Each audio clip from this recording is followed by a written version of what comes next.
Uburusiya bwongereje ibitero ku ruganda rwa Azovstal rukora ibyuma mu mujyi wa Mariupol, aho abanya-Ukraine bagera kuri 200 bakiri babuze uko bahavanwa. Umuyobozi wa Mariupol yavuze yuko imirwano ikaze iri kubera kuri urwo ruganda kandi yuko nta makuru bari kubona y'ingabo za Ukraine ziharwanira. Umuvugizi w'igisirikare cya Ukraine yavuze yuko abasirikare barwanira ku butaka n'indege za gisirikare by'Uburusiya biri kuminjagira urufaya rw'amasasu aho hantu. Kare umushikiranganji w'ingabo w'Uburusiya Sergei Shoigu yari yavuze yuko abasirikare ba Ukraine bari kurinda urwo ruganda ngo bagoswe.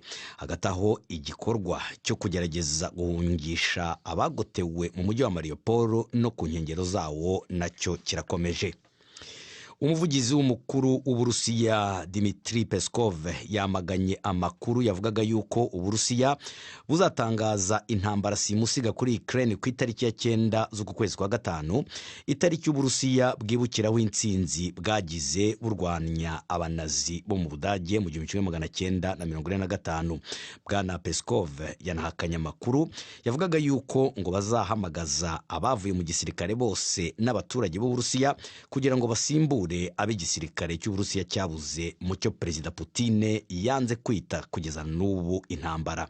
Hari amakuru yavugaga yuko kuri uwo munsi Uburusiya bwari bwateguye kuzagira akarasisi ka gisirikare mu mujyi wa Mariupol. Abashinzwe ubutasi mu gisirikare cya Ukraine baravuga yuko imihanda yaho irimo gukuburwa ikurwamo imirambo mu gutegura ibyo birori.